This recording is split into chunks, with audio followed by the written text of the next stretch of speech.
So in this class we will study the arterial blood pressure. Basically arterial blood pressure होता क्या है कि suppose this is the vessels, ये कोई artery है, ठीक है। इस आर्टरी के अंदर ब्लड बह रहा है, तो जब आर्टरी के अंदर ब्लड बहता है तो वो बहता हुआ ब्लड आर्टरी की दीवारों पर, आर्टरी की दीवार कहाँ है, ये तो नॉट, तो आर्टरी की दीवारों पर वो बाहर की ओर एक प्रेशर लगाता है। जब ब्लड आर्टरी के अंदर बहता है तो वो आर्टरी की दीवारों पर बाहर की ओर एक प्रेशर लगाता है, क्योंकि वो प्रेशर बाहर की ओर लगा रहा है, अंदर की ओर नहीं, तो उसका नाम ही होगा लैटरल प्रेशर। कौन सा प्रेशर? लैटरल। लैटरल मतलब आपकी बॉडी से दूर, मीडियल मतलब बॉडी की ओर। तो जब हम टॉक अबाउट लैटरल प्रेशर मतलब सेंटर से दूर, तो सेंटर के दूर क्या है? दीवारें। किसकी दीवारें? आर्टरी की दीवारें। तो जब ब्लड बहता है आर्टरी के अंदर तो आर्टरी की जो वॉल है उस पर एक लैटरल प्रेशर लगाता है, ठीक है। इसी लैटरल प्रेशर को हम ब्लड प्रेशर कहते हैं। हाँ, तो ब्लड प्रेशर हमको याद रहेगा, ब्लड प्रेशर मतलब ब्लड जब बह रहा है तो प्रेशर लगा रहा है, ये तो अंडरस्टैंड बात है। अब प्रेशर लगा कहाँ रहा है?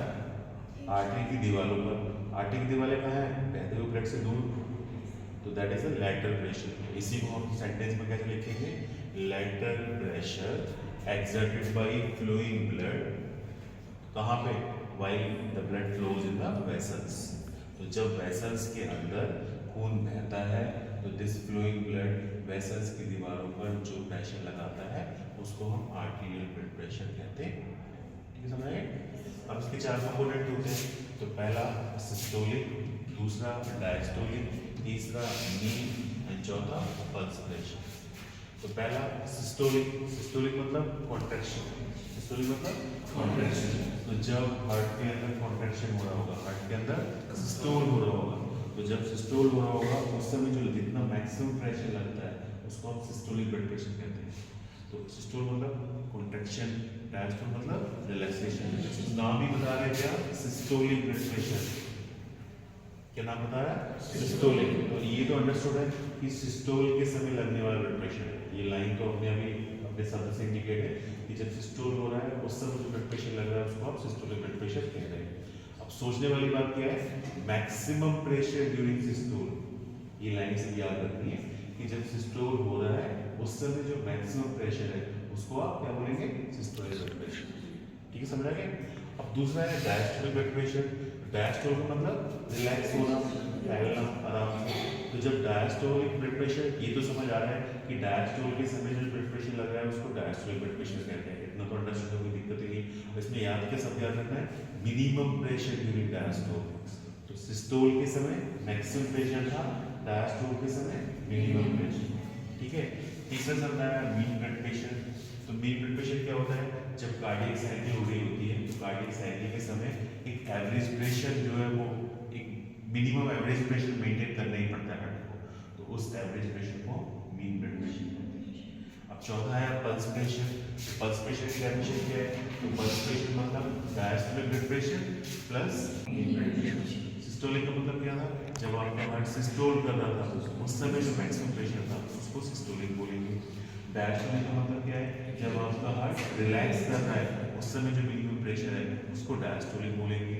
पल्स प्रेशर का मतलब क्या है? दोनों के बीच में जो अंतर है उसको पल्स प्रेशर बोलेंगे। दोनों मतलब सिस्टोलिक और डायस्टोलिक।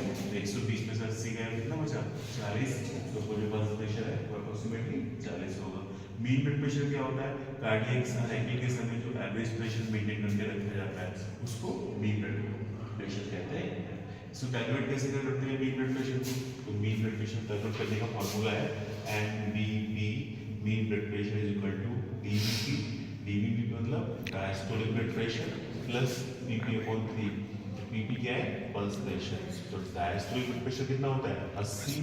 पल्स प्रेशर कितना होता है? 40। 40 को 3 से डिवाइड करेंगे तो कितना आएगा? 13 के 39 अप्रोक्सीमेटली 14, तो ये कितना आ जाएगा? 94। कितना आ जाएगा? 94। तो इसकी जो रेंज है वो 95 से लेकर 100 तक नॉर्मल रेंज है।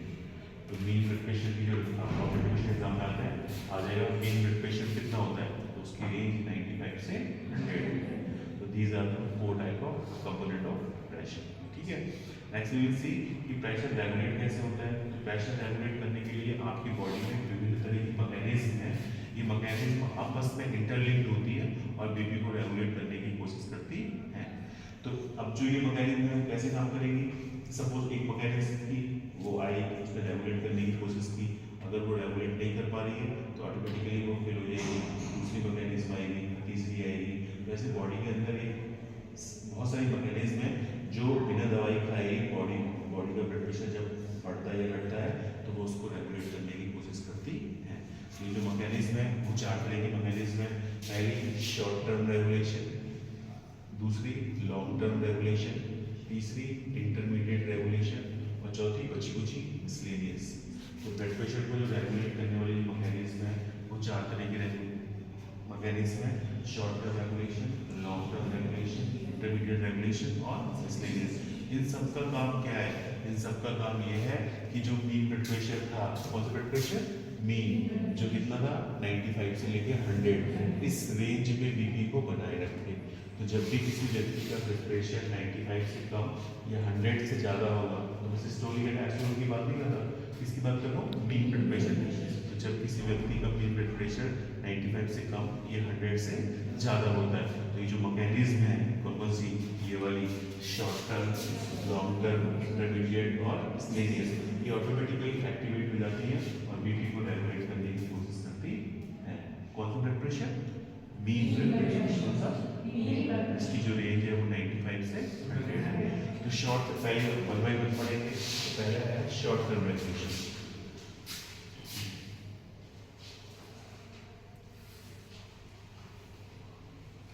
पहला है short term regulation. Short term regulation of blood pressure, short term regulation of blood pressure, पहले हम ये पढ़ेंगे। तो शॉर्ट टर्म रेगुलेशन बेसिकली क्या है कि जब भी किसी व्यक्ति का बीपी, जब मैं बीपी की बात कर रहा हूँ तो कौन सा बीपी, मीन ब्लड प्रेशर 95 से कम या 100 से ज़्यादा होता है, तो विद इन सेकेंड्स, 1 सेकेंड के अंदर, 1 सेकेंड मतलब 2, 3, 4, 5 सेकेंड या कुछ मिनटों के अंदर ये जो शॉर्ट टर्म रेगुलेशन की प्रोसेस है ये एक्टिवेट हो जाती है और बीपी को रेगुलेट करने की कोशिश करती है। अगर वो सक्सेसफुल होगी, मतलब अगर किसी का ब्लड प्रेशर 80 हो गया और 80 को उसने 95 कर दिया, वेल एंड गुड, कंट्रोल हो गया। लेकिन अगर वो कंट्रोल नहीं कर पाई, 80 को 95 नहीं कर पाई, तो ऑटोमेटिकली वो हार जाएगी, वो छोड़ देगी, फेल हो जाएगी और एक दूसरी मैकेनिज्म आएगी वो रेगुलेट करने की कोशिश करेगी, है ना।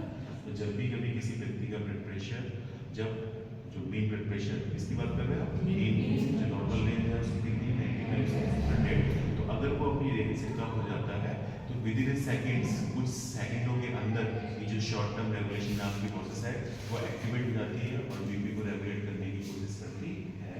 अगर कुछ देर में वो रेगुलेट कर पाती है तो ठीक है, नहीं तो हार्डली आधे घंटे के अंदर ही वो फेल हो जाएगी और दूसरी मैकेनिज्म आएगी और वो बीपी को रेगुलेट करने की कोशिश करेगी। ये कैसे रेगुलेट करती है, इसको रेगुलेट करने की 3 प्रोसेस है। पहला बेरो रिसेप्टर,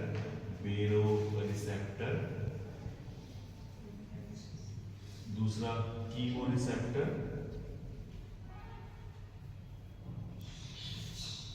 तीसरा CNS ischaemic responses, CNS ischaemic responses. तो नाम याद रखने ध्यान से, तो बेरो रिसेप्टर, कीमो रिसेप्टर और CNS इस्चेमिक रेस्पॉन्सेस, ये 3 मैकेनिज्म है, इसमें आती है short term regulation of blood pressure. तो बेरो रिसेप्टर कैसे काम करता है, तो बेरो रिसेप्टर जब भी किसी व्यक्ति का, पहले हम वर्णन पढ़ेंगे कि पहले एक पॉइंट याद रखो, जो बेरो रिसेप्टर जब एक्टिवेट होता है ना, जितनी भी गड़बड़ी होती है बीपी की, जितनी भी एक्सपेंडेड कुछ भी, तो उसका 2/3 पोर्शन ये ठीक कर देता है। कितना पोर्शन, 2/3। इसमें भी जितनी गड़बड़ी होती है उसका 2/3 पोर्शन ये ठीक कर देता है। इसमें जितनी गड़बड़ी होती है इसका 11/12 पोर्शन ये ठीक कर देता है। तो हमें 3 लाइन याद रखनी है कि शॉर्ट टर्म रेगुलेशन कैसे काम करता है, 3 तरीके से काम करता है, बेरो रिसेप्टर, कीमो रिसेप्टर और CNS इस्चेमिक रेस्पॉन्सेस। बेरो रिसेप्टर, कीमो रिसेप्टर और CNS इस्चेमिक रेस्पॉन्सेस। जो बेरो रिसेप्टर है जितनी गड़बड़ी होगी उसका 2/3 ठीक कर देगा, कीमो रिसेप्टर है जितनी गड़बड़ी होगी उसका 2/3 ठीक कर देगा, CNS इस्चेमिक जितनी गड़बड़ी होगी उसका 11/12 ठीक कर देगा। ठीक है, समझ आया? अब गड़बड़ी का लेवल क्या है, कौन से लेवल पे कौन सी मैकेनिज्म काम करेगी, तो गड़बड़ी का लेवल जानना जरूरी है। तो जो बेरो रिसेप्टर है वो कितने पे काम करेगा, 60 से लेके 200 के बीच।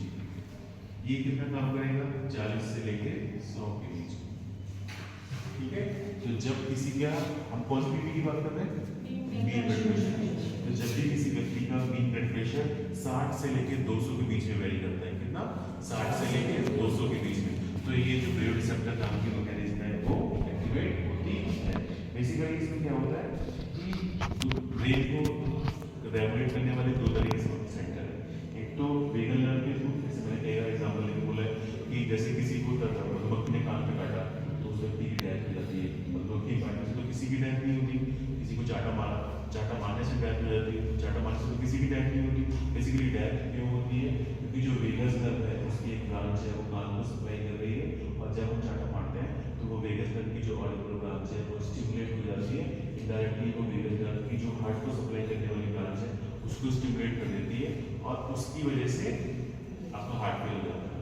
और हार्ट फेल क्यों हो जाता है, क्योंकि वेगस नर्व जब उत्तेजित होती है, वेगस नर्व में जब स्टिमुलेशन आता है तो हार्ट रेट काम करना कम करती है, ना कि बढ़ाती है। ये पॉइंट भी याद रखना है। क्या पॉइंट याद रखना है कि जब भी कभी वेगस नर्व को उत्तेजना आएगी, जब भी कभी वेगस नर्व स्टिमुलेट होगी तो आपका हार्ट कम काम करेगा, ना कि तेज काम करेगा, ठीक है। तो हमें दो चीजें याद रखनी है कि हार्ट को रेगुलेट करने वाले दो सेंटर्स होते हैं, एक वैसोमोटर सेंटर और दूसरा वेगल सेंटर, एक वैसोमोटर और दूसरा वेगल सेंटर। तो वेगल सेंटर, अगर सपोज किसी व्यक्ति का बीपी कम हो रहा है, अगर किसी व्यक्ति का बीपी कम हो रहा है तो क्या होगा, जो वेगल सेंटर है वो ज्यादा काम करेगा या कम काम करेगा, कम काम करेगा, वेरी गुड। तो उसका जो स्टिमुलेशन है वो लेस होगा, क्या होगा, उसका जो स्टिमुलेशन है वो लेस होगा। तो जब भी किसी व्यक्ति का बीपी कम होता है तो जो कार्डियक वेगल सेंटर्स होते हैं उसका लेस स्टिमुलेशन होता है। एक दूसरा सेंटर है वैसोमोटर सेंटर, जब वो उत्तेजित होगा तो हार्ट रेट बढ़ेगी, जब वो उत्तेजित होगा तो हार्ट रेट बढ़ेगी। तो जब किसी व्यक्ति का बीपी कम हो रहा था तो एक बार तुमने बोली कि जो वेगस नर्व था रेगुलेट करने वाला वो कम उत्तेजित होगा, ठीक है। इन द सेम वे जो वैसोमोटर सेंटर है वो कम इनहिबिट होगा, कम इनहिबिट मतलब ज्यादा उत्तेजित। अब नाक है, चाहे तो ऐसे पकड़ लो चाहे ऐसे करके पकड़ लो, तो अगर मैं बोल रहा हूँ कि वो ज्यादा उत्तेजित होगा, इस सब का मतलब है कि वो कम इनहिबिट हो रहा है। दूसरी सिंपल भाषा में समझाऊं, अगर मैं बोलूं कि राम ज्यादा सोता है, राम ज्यादा सोता है, इसका मतलब वो कम काम करता है, अंडरस्टूड है ना। तो उसी भाषा को हमने पकड़ा कि पहले हमने घटना वटना कुछ नहीं है, सिर्फ दो टर्म याद रखने हैं कि हार्ट को रेगुलेट करने वाले दो तरह के सेंटर्स हैं, एक बीएमसी और एक सीबीसी। सीबीसी मतलब वेगस नर्व वाला कार्डियक वेगल सेंटर, बीएमसी मतलब वैसोमोटर सेंटर। तो जो वेगल सेंटर है उसका जो प्रभाव है हार्ट पे वो रेसिप्रोकल वाला है, मतलब जब वेगल सेंटर ज्यादा स्टिमुलेट होगा तो हार्ट रेट कम हो जाएगी, और जब भी कम उत्तेजित होगा तो हार्ट रेट बढ़ जाएगी। ये बात समझ आई। दूसरा था वैसोमोटर सेंटर, इसका भी प्रभाव है, जब ये बढ़ता है तो ये भी बढ़ जाती है, जब ये कम होता है तो ये भी कम होता है। तो जो आपका वैसोमोटर सेंटर है वो इसके केस में क्या होगा, कम इनहिबिट होगा और ज्यादा उत्तेजित होगा। जब ये उत्तेजित होगा तो उसकी वजह से क्या होगा, आपका जो सिंपैथेटिक स्टिमुलेशन है, मतलब फाइनली क्या होगा, आपका जो हार्ट रेट है वो बढ़ेगी और बीपी बढ़ जाएगी, ठीक है। तो इसमें हमें एक लाइन याद रखनी थी, एक मैंने पहले बोला टी पॉइंट पे रख देना, बिल्कुल नहीं है। बायोरिसेप्टर में 2/3 ठीक हो जाता है, कीमोरिसेप्टर में 2/3 ठीक हो जाता है, सीएनएस सिस्टम में इसको 11/8 ठीक हो जाता है। वैसे ही हम दूसरा पॉइंट पढ़ेंगे, जब 60 से लेकर 200 के बीच में वेरीज करता है तो बायोरिसेप्टर काम करता है, जब 40 से लेकर 100 के बीच में काम करता है तो ईएम रिसेप्टर काम करता है, और जब 50 से भी कम हो जाता है तो सीएनएस सिस्टमिक रिस्पॉन्स। दो पॉइंट याद हो गया, पहला कौन था, 2/3 11/8 याद हो गया। दूसरा पॉइंट हमें याद रखना है कौन सा, कि 60 से 200, 40 से 100 और 15 से 50। 60 से 200, 40 से 100, 15 से 50, ये दो पॉइंट इधर, दो पॉइंट इधर, याद हो गया। तीसरा पॉइंट जो हमें बायोरिसेप्टर से याद रखना था वो कौन सा था, एक वेगस नर्व वाला और एक वैसोमोटर सेंटर वाला, ठीक है। कोई डाउट इसमें नहीं। अब आया कीमोरिसेप्टर, तो कीमोरिसेप्टर में पहला पॉइंट, ये प्रोसेस कब एक्टिवेट होगी, जब आपका बीपी 40 से लेकर 100 के बीच में वेरीज करेगा।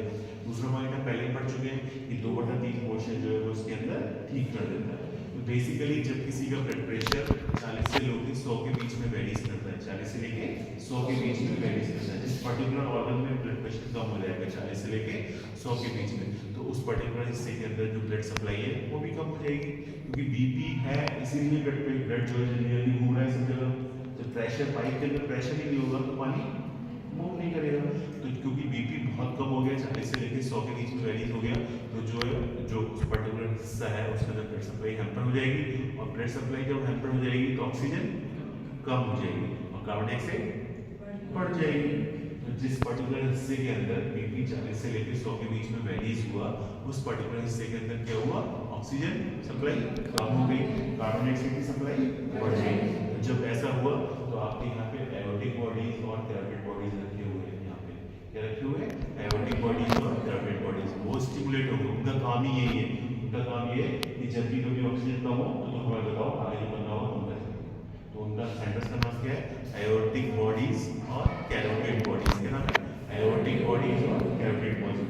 तो जब भी कभी वो स्टिमुलेट होते हैं तो वो सीधे ब्रेन के अंदर जो सेंटर रखे हुए हैं, जो हम पहले ही पढ़ चुके, बीएमसी और सीबीसी, बीएमसी और सीबीसी, वो उसको सूचना भेजते हैं और डिपेंडिंग ऑन कम ज्यादा के हिसाब से भी रेगुलेट हो जाता है।